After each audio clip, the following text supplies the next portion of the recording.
Bonjour et bienvenue à ce télésommet 2017, Réinventer la gestion, comment devenir notre meilleur potentiel d'avenir pour co-construire demain.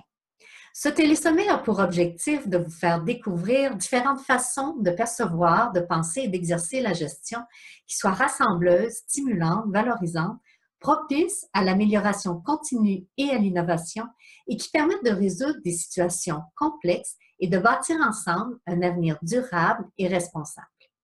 Je me présente, mon nom est Marie Côté, je suis fondatrice de la gestion réinventée, consultante en développement et transformation des organisations, coach et facilitatrice de groupes de co-développement professionnel et d'apprentissage dans l'action.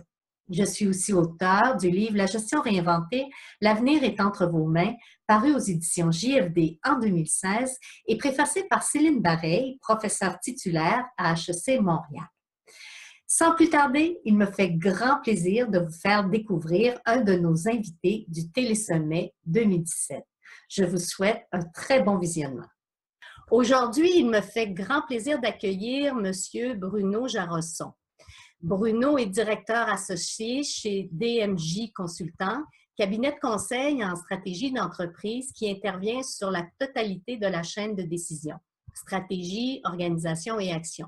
Il conduit de nombreuses missions dans des PME. Il enseigne la philosophie des sciences à Centrale Supélec, une école d'ingénieurs française. Il est lui-même ingénieur diplômé de l'École supérieure d'électricité, Supélec. Il a été 8 ans ingénieur d'études en électronique et 9 ans chef de projet à l'Association Progrès du Management. Il est auteur ou co-auteur de 30 ouvrages sur la stratégie, l'organisation et la philosophie des sciences, ainsi que de 2 pièces de théâtre. Il est cofondateur et président de l'Académie francophone des auteurs et conférenciers d'entreprise et de l'Association Humanité et Entreprise. Il est aussi membre de la Ligue des optimistes de France. Ah, la petite pine. Il vient de publier en avril 2017 aux éditions Erol et en collaboration avec Bertrand Martin et Vincent Lénard, un livre intitulé « Oser la confiance ». Dans le cadre de cette entrevue de 20 à 30 minutes, nous parlerons de ce qu'est la confiance. Est-ce que c'est un préalable à la coopération, un gage à l'efficacité et à la performance? Qu'est-ce qui l'empêche et jusqu'où on peut faire confiance? Bruno nous partagera aussi sa vision du rôle, de l'égalité, de dignité. Bonjour Bruno. Bonjour. Comment allez-vous? Eh bien, fort bien. Alors, vous entendez à mon accent que je viens de plus à l'est que le Québec. Hein? Oui, tout à fait. On avait deviné. Ben justement, Bruno, avant de commencer l'entrevue, est-ce que vous pourriez nous parler un peu de votre parcours professionnel? Ah, mon parcours, moi j'étais un ingénieur en France. Quand on est bon en maths, on devient ingénieur. Ah. Bon, mais si on aime aussi d'autres choses, après, on peut s'orienter différemment. Donc, c'est vrai que je suis de formation ingénieur, mais qui s'est beaucoup intéressé aux entreprises et à l'écriture, parce que j'ai beaucoup écrit. Et si je puis dire, ma passion dans la vie, enfin une de mes passions, c'est quand même la stratégie, de comprendre ce qui se joue du point de vue stratégique dans les entreprises, mais aussi d'ailleurs dans les relations internationales ou les guerres, des choses comme ça. Voilà, j'ai la tête un peu formatée, un peu formatée là-dessus. Ben, ça va nous faire plaisir de vous entendre, surtout au niveau de la confiance. Hein? Dans les sphères stratégiques, c'est très important. Vous dites que la confiance est un préalable à la coopération. Pourquoi? Quand je coopère avec l'autre, si j'analyse la situation rationnellement, je ne suis pas sûr qu'il ne va pas me trahir. Et je peux même penser que l'autre peut avoir intérêt à me trahir. Et je peux aussi penser que rationnellement, j'ai intérêt à le trahir. Finalement, pourquoi je serais honnête dans une coopération et coopérative avec quelqu'un si je tire intérêt de ma malhonnêteté? Donc, pour coopérer, l'analyse rationnelle ne suffit pas. Il faut que je fasse un pari sur la personne en face de moi, c'est qu'elle ne me trahira pas. Et c'est un pari qui n'est pas rationnel. Donc, il n'y a pas de vraie coopération durable sans cette capacité à aller au-delà de la rationalité de la situation pour engager quelque chose de plus personnel. C'est, voilà, on se parle, on se connaît plus ou moins bien et parfois on est amené à faire confiance spontanément, je dirais, à des personnes qu'on ne connaît même pas. C'est un peu un pari de bienveillance, si vous voulez, mais qui n'est pas fondé sur l'analyse. C'est une attitude de vie. Et si je n'ai pas cette attitude, je me serais toujours en méfiance, c'est-à-dire me dire, mais oui, là, j'ai engagé une coopération, mais je peux me faire avoir. Ben oui, je peux me faire avoir. Et donc, si pour ça, je n'engage pas la coopération, ben, je ne peux pas coopérer avec les autres. Ça doit être très fatigant d'être méfiant. Donc, mais les gens sont méfiants parce qu'ils ont aussi peur d'être déçus ou justement peur d'être trahis ou peur d'être blessés. Oui, et effectivement, on peut avoir des tas de raisons d'être méfiant. C'est ce que je dis. C'est pour ça que la confiance est au-delà de la raison. C'est quelque chose en plus. La coopération suppose cet ingrédient en plus qui, comme aurait dit Max Weber, qui n'est pas de l'ordre de la raison, mais de l'ordre d'une part de ce que je peux ressentir de l'autre, mais même qui est une posture de vie.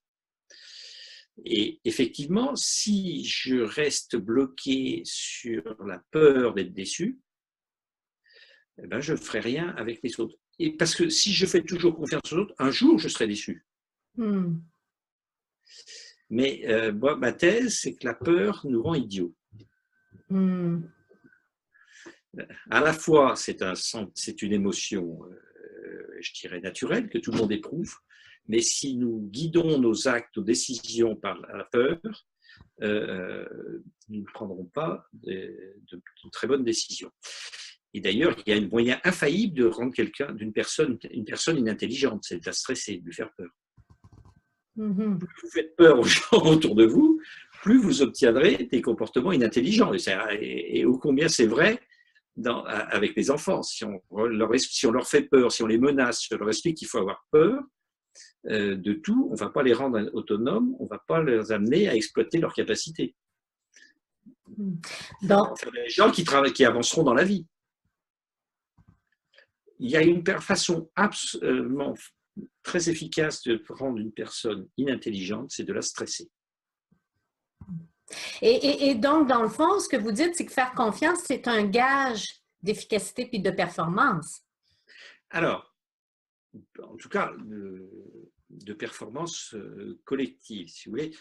Cette histoire commence en fait en 1776 avec Adam Smith, fondateur de l'économie, écrivain écossais, qui écrit un livre, il se pose une question en 1776, son livre s'appelle « Enquête sur la nature et les causes de la richesse des nations ». Donc il se pose la question, qu'est-ce qui fait qu'une nation s'enrichit? Et sa réponse, alors si vous ne voulez pas lire les 5 livres, vous lisez que le premier. Si vous ne voulez pas lire le premier livre, vous lisez que le premier chapitre. Et si vous ne voulez pas lire tout le premier chapitre, vous lisez la première phrase, parce que la réponse est dans la première phrase du premier chapitre du premier livre.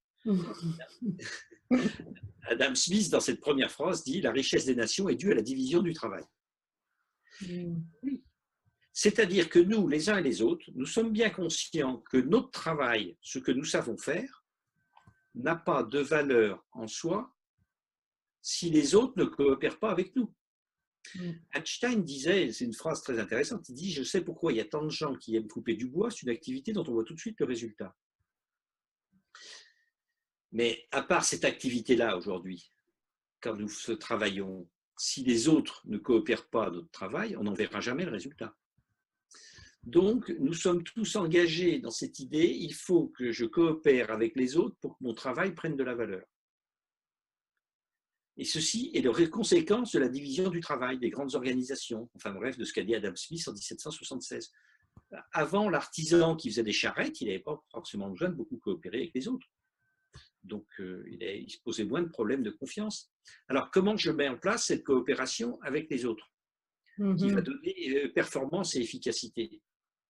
Eh bien, là, il faut que j'entre dans un système relationnel qui fasse que l'autre ait envie aussi de coopérer, c'est-à-dire ait envie pas seulement d'acheter mes décisions, mais aussi que moi, je l'aide. La seule façon d'avoir de la chance, si vous voulez, c'est d'être une chance pour les autres. La seule façon d'obtenir de l'aide, c'est d'aider les autres. la seule façon de rencontrer des gens de bonne humeur, c'est d'être de bonne humeur, etc., etc. Donc, ce système de coopératif, il obéit à des lois de réciprocité. Donc, si vous ne faites pas confiance, vous n'obtiendrez pas de bonne coopération, donc vous n'obtiendrez pas de bonne performance. Alors, à cela, il y a une limite, comme dit toujours. Écoutez, oui, bien sûr, mais si je fais confiance, je vais me faire avoir. Je vais me faire trahir. Oui. La réponse est oui. OK. Mais au total, ça sera quand même beaucoup moins coûteux, vous ferez trahir beaucoup moins souvent, le coût sera bien moindre que celui de la méfiance. Je vais raconter une chose que je dis à mes enfants. Je dis à mes enfants, écoutez, si vous voulez me mentir, ne faites pas d'effort d'imagination. Ne cherchez pas des mensonges sophistiqués, car quoi que vous me disiez, par principe, je vous fais confiance, je le croirai. Je ne douterai jamais de ce que vous me dites. Alors on dit, oui, mais tes enfants te mentent. C'est possible. Mais de toute façon, si je fais l'inverse, ils me mentiront aussi. Nous avons tous menti à nos parents. Et peut-être qu'ils me mentiront plus si je me méfie que si je leur fais confiance. Donc, si vous voulez, la confiance, ce n'est pas quelque chose qui permet d'éviter la trahison, ce n'est pas quelque chose qui permet d'éviter le mensonge. Ça, il n'y a pas de recette. C'est simplement quelque chose qui, dans la majorité des cas, vous permet d'avoir des relations de coopération avec les autres. Dans la majorité des cas. Ouais. Oui, ça m'est arrivé d'avoir des déceptions, comme à tout le monde. Et jusqu'où est-ce que, selon vous, on peut aller pour faire confiance? Est-ce que c'est vraiment la limite, c'est de dire on fait toujours confiance, quitte un jour à se faire tromper ou… Eh bien, on fait… même ça a été théorisé dans un livre qui s'appelle Donnant-Donnant, traité du comportement coopératif. Il dit, grosso modo, ce qui fonctionne le mieux, c'est de faire confiance en l'autre et de continuer tant qu'il ne vous a pas trahi. C'est-à-dire, il faut, avoir une attitude de confiance a priori. 2, il ne faut pas avoir une attitude trop indulgente, c'est-à-dire si l'autre vous trahit, il faut marquer le coup. Et 3, il ne faut pas avoir une attitude trop rancunière, c'est-à-dire si l'autre vous trahit une fois, il ne faut pas le punir 2 fois. Il faut marquer le coup 1 fois. C'est ce qu'on appelle des stratégies relationnelles à la fois équilibrées et lisibles. Un point important, si vous voulez, c'est que si j'ai une stratégie, je suis quelqu'un qui va toujours vous faire confiance, mais qui va sanctionner le jour où vous me ferez un tour de vache, j'ai une stratégie que vous allez bien comprendre. Et donc, si j'ai une stratégie lisible et prévisible, ça facilite la vie. On se dira, bon, lui, d'accord, il est clair, il est carré, c'est net, il est franc, mais il ne faut pas lui marcher sur les pieds, sinon il va marquer le coup. Bon, on sait à quoi s'en tenir. Finalement, j'ai fait quelque chose de bien, je vois mon patron, il me dit c'est bien, je suis content. J'ai fait quelque chose de mal, je vois mon patron, il me dit c'est bien, je suis perturbé. Parce que je n'ai plus d'indicateur. Tandis que si j'ai fait quelque chose de bien, s'il me dit c'est bien, ça va. J'ai fait quelque chose de mal, il me fout une baffe. Bon, c'est normal, c'est clair. Mais après, ça ne m'empêche pas de continuer d'être bien parce qu'il me redonne sa confiance. De restaurer la confiance, voilà. OK. Donc, est-ce qu'il faut toujours coopérer? Il faut toujours coopérer avec ceux qui coopèrent. Et il faut marquer le coup avec ceux qui trahissent. Et quand je dis à mes enfants, je vous crois par principe et je ne vais pas essayer de mettre en doute ce que vous me dites, oui, mais si je m'aperçois que vous m'avez menti et trompé, je ne ferai pas semblant de ne pas m'apercevoir. Là, je vais marquer le coup. Qu'est-ce que vous pensez de l'expression? Il y a quelqu'un qui m'a déjà dit, la confiance, il y en a, c'est comme un sac de billes. Il y en a qui te donnent tout le sac de billes, puis après, ils reprennent une bille à la fois, et il y en a qui font le contraire, c'est qu'ils ne te donnent pas le sac de billes, mais ils t'en donnent une à la fois. Oui, alors en fait, j'ai l'impression que ce que pointe cette histoire, c'est que parfois on dit qu'on fait confiance, et on ne fait pas vraiment confiance. C'est-à-dire on va vérifier par derrière. Juste pour la construire ou pour se rassurer. Bon. Mais ce qu'il faut bien comprendre, c'est que la confiance est un équilibre instable, tandis que la méfiance est un équilibre stable. Okay. C'est-à-dire que si je me méfie de quelqu'un, le fait que je me méfie va faire qu'on ne va pas avoir de coopération. Donc la personne va bien ressentir qu'on se méfie. Donc ça va rester comme ça. La méfiance est un équilibre stable. Il est difficile d'en sortir. La confiance est un équilibre qui peut être instable, c'est-à-dire il suffit d'une trahison pour que la confiance soit perdue. Donc, d'où l'importance d'être assez lisible sur la confiance qu'on accorde aux autres. Parce que si on n'est pas lisible, si on a des stratégies bizarres de trahison, eh bien, ça peut rester durablement, parce que ce n'est pas lisible. Voilà. Donc, il est important, si vous voulez, pour votre entourage, pour les gens avec qui on travaille, d'être lisible. On dit, voilà, lui, il est comme ça.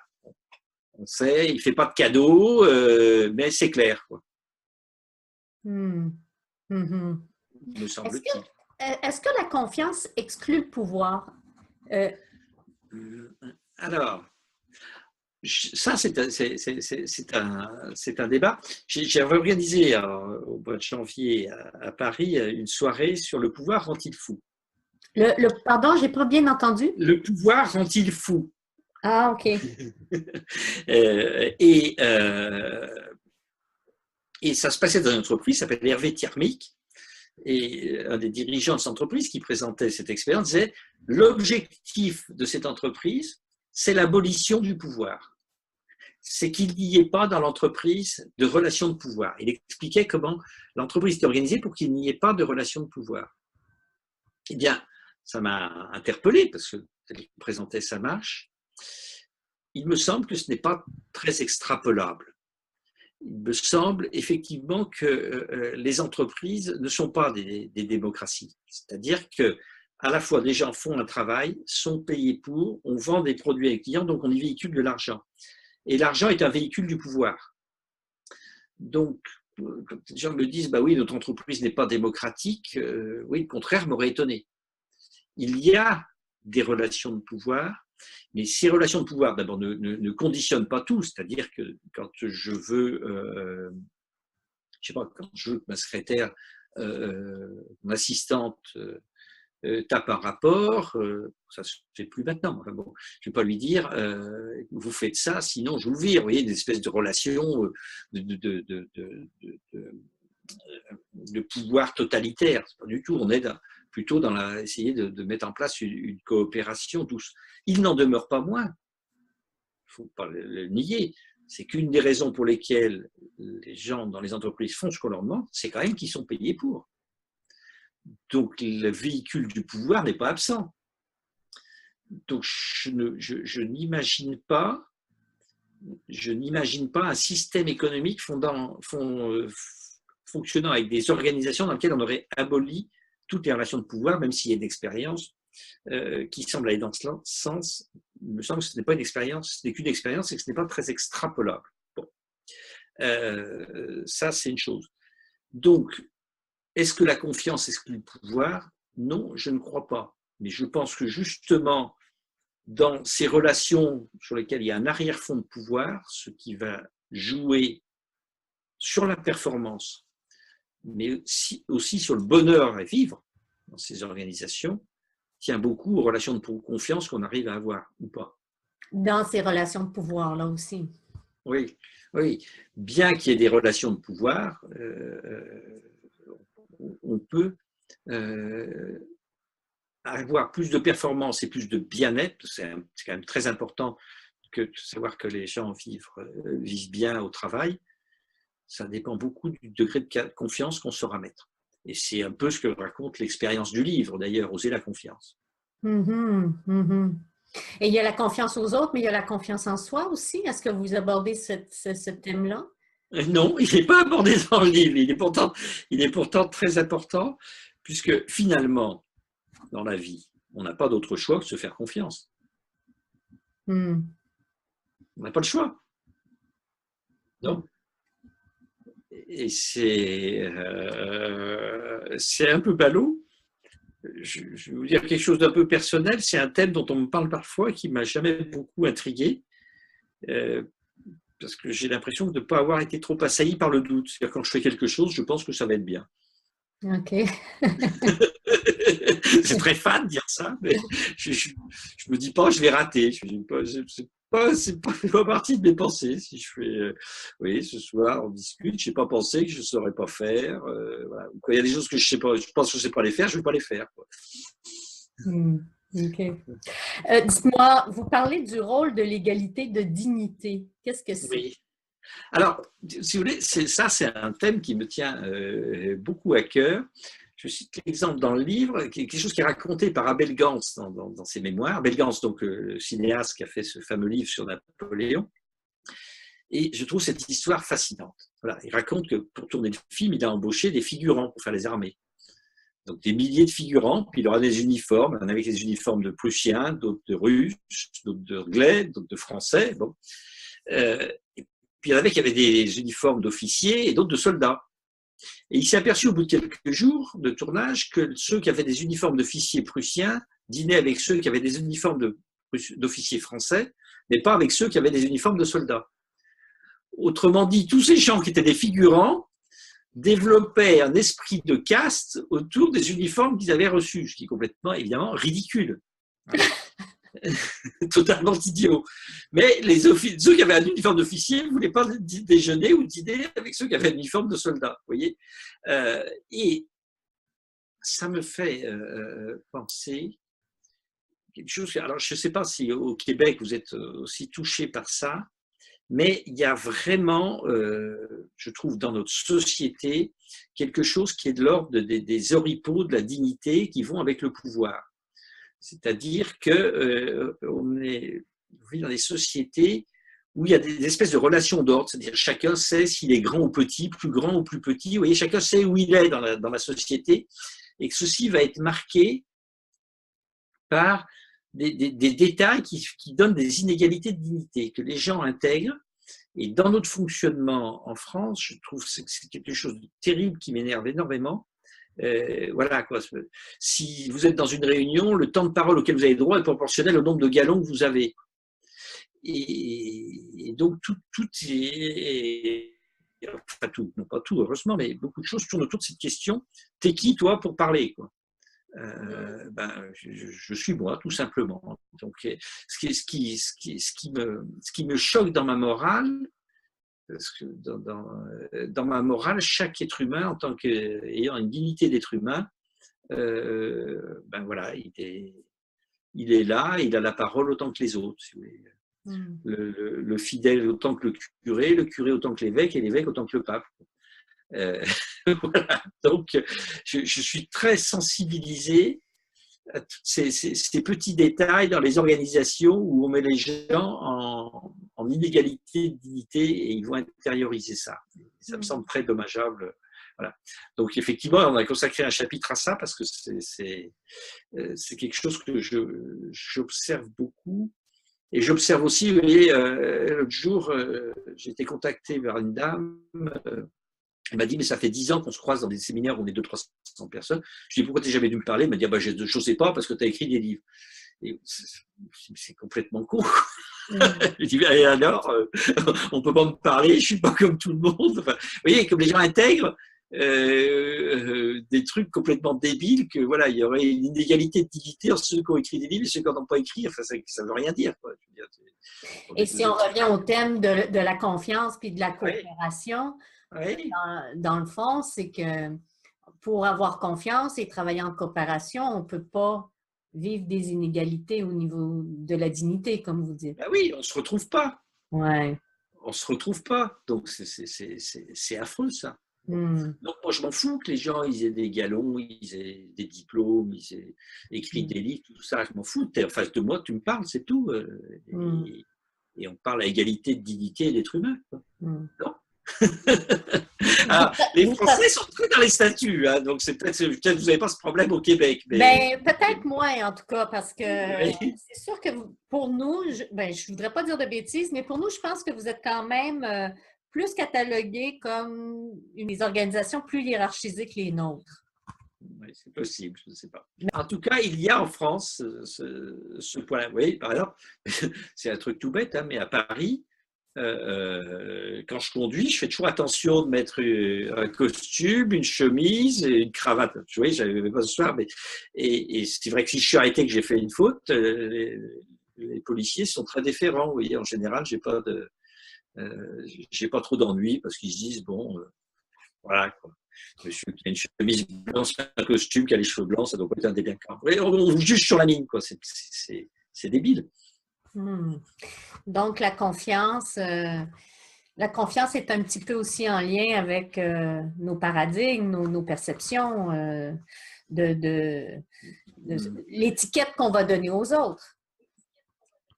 Voilà, l'étiquette, les stéréotypes, pourquoi on va parler différemment à une femme, à un homme, à un jeune, à un moins jeune. On aborde les gens avec des stéréotypes et du coup, voilà, vous parlez de personnes âgées, vous parlez plus fort. Pourquoi? Parce que vous avez des stéréotypes qu'ils entendent mal. Bon, c'est pas sûr. Je sais pas, qu'est-ce que vous pensez des collectionneurs de timbres?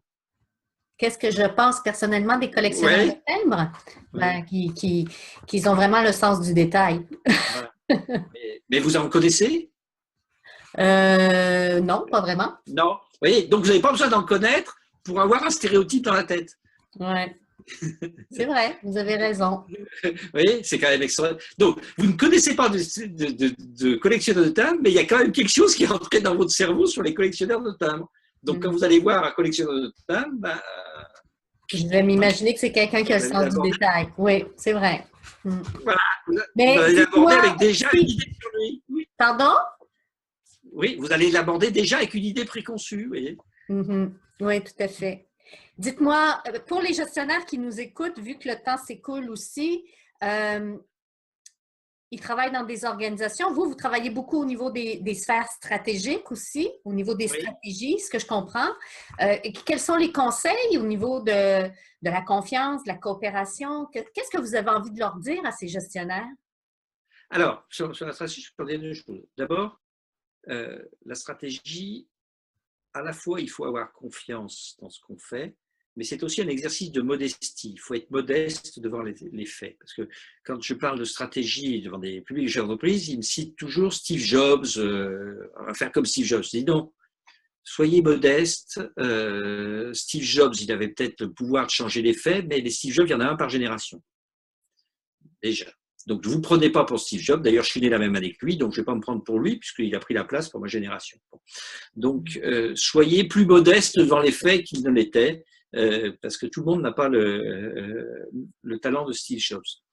Deuxièmement, il faut à la fois partager avec confiance la stratégie, son entourage, et donc associer son entourage à l'élaboration de la stratégie, mais ne pas avoir peur d'avoir un avis. Il faut se mouiller. Et je pense surtout à un dirigeant, c'est pas une attitude très bonne de dire écoutez, j'y vois rien, j'y comprends rien, je suis dans le bleu, aidez-moi. Non, lui aussi, il doit avoir un avis argumenté, ce qui n'empêche pas ensuite de partager, d'écouter les autres, voire de prendre en compte les bonnes idées qu'il pourrait avoir. Donc, et pour faire ça, il faut avoir un peu de confiance en soi. Oui, donc on revient à la confiance en soi. Et donc, pour écouter les autres, dans votre livre. Pas trop. Et pour écouter les autres, il faut aussi avoir un peu de confiance en eux. Oui, tout à fait. Ben écoutez, merci beaucoup parce que là, le temps passe et puis on a écoulé dans le fond le temps qui nous était alloué pour cette entrevue. Mais vraiment, je vous remercie. Pour les participants, les gens qui nous écoutent en ce moment, si vous voulez en connaître davantage sur les réalisations de Bruno, les nombreux livres et les pièces de théâtre aussi, on n'en a pas parlé, mais il y a les pièces de théâtre aussi.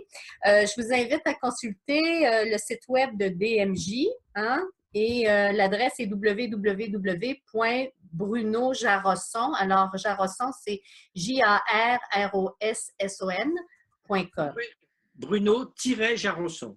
Jarosson, d'accord. Voilà. Et avec effectivement 2 R et 2 S. Voilà, OK. Et de plus, sur le courriel d'invitation que je vous ai envoyé pour participer à l'entrevue aujourd'hui, vous allez pouvoir voir un lien avec son dernier livre, écrit en collaboration d'ailleurs avec M. Lénart et… Bertrand oui, Martin. voilà, OK. Alors, vous allez pouvoir voir un lien pour le livre sur l'invitation que je vous ai envoyée. Alors, pour demeurer informé de nos activités, si vous avez aussi envie de partager et d'échanger sur le thème de la journée, je vous invite à aller sur le groupe Facebook Réinventer la gestion Télésommet 2017. Et c'est pas M. Jarosson si à ce moment-là, vous allez avoir le temps, mais je vous informerai du moment où votre entrevue passera. Puis si vous avez envie, vous pourrez venir échanger avec nos participants. Mais bien sûr, très volontiers.